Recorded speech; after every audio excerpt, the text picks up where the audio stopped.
நாஸ்ட்ராடமஸ் Baba Vanga ஏலியன்கள் வருகை குறித்து கணித்து சொல்லியிருக்கிறார். அதிசயம் என்னவென்றால், பாபா வாங்கா சொன்னது போல பூமியை நோக்கி விண்கல் ஒன்று அதிவேகமாக நெருங்கி வருகிறது.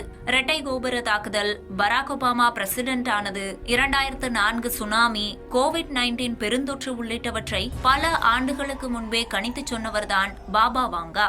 பல்கேரியாவைச் சேர்ந்த பாபா வாங்கா இது போன்ற நிகழ்ச்சிகளை முன்பே கணித்து சொல்லும் வல்லமை வாய்ந்தவர் என நம்பப்படுகிறது. பெரும்பாலும் இவர் சொன்னவையெல்லாம் நடந்து வருவதால் நாஸ்ட்ராடமஸ், அதாவது வருங்காலத்தை கணிப்பவராக இவர் நம்பப்படுகிறார். இந்த பாபா வாங்கா 1996 ஆண்டிலேயே இறந்துவிட்டார். இருப்பினும் 2025 ஆண்டு மனிதர்கள் வேற்று கிரகவாசிகளுடன் தொடர்பு கொள்வார்கள் என அவர் கணித்ததாக புது தகவல் கிடைத்துள்ளது.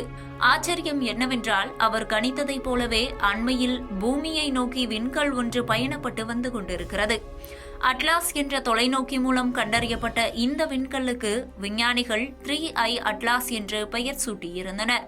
வழக்கமான நகர்வுகள் அல்லாமல் மர்மமான முறையில் பயணப்படுவதால் பாபா வாங்கா சொன்னது போல அது ஏலியன்களாக இருக்குமோ என அஞ்சப்படுகிறது.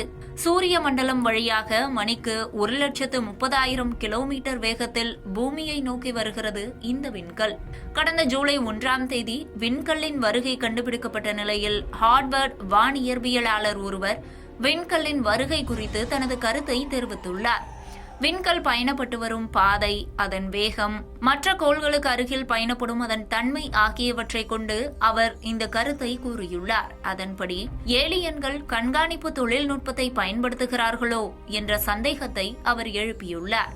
அவிலோப் என்ற அந்த வானியற்பியலாளர் கூற்றுப்படி 3i அட்லாஸ் விண்கல் வரும் நவம்பரில் சூரியனுக்கு மிக அருகில் நெருங்கும். பூமியிலிருந்து அந்த விண்கல்லை நாம் கண்காணிப்பதற்காக வைத்துள்ள வரம்பு கோட்டிலிருந்து தற்காலிகமாக அந்த விண்கல் மறைந்துவிடும். தொலைநோக்கியால் தான் கண்காணிக்கப்படுவதை தவிர்ப்பதற்காக ஏலியன்கள் இப்படி திட்டமிட்டு செய்யலாம்.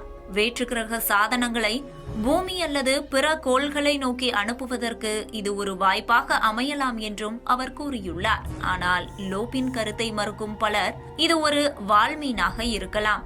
அதன் வேகத்தை வைத்து பார்த்தால் விண்கல்லை வழிமறிப்பது ஆகாத காரியம் என்று தெரிவிக்கின்றனர். பாபா வாங்காவின் எச்சரிக்கையை வைத்து பல ஊகங்கள் கிளம்ப தொடங்கியுள்ள நிலையில் அந்த விண்கல்லை நோக்கியே விஞ்ஞானிகளின் கவனம் திரும்பியுள்ளது. ஒருவேளை நவம்பரில் நாம் புது விருந்தாளிகளை பூமிக்கு வரவேற்க தயாராக இருக்க வேண்டுமோ?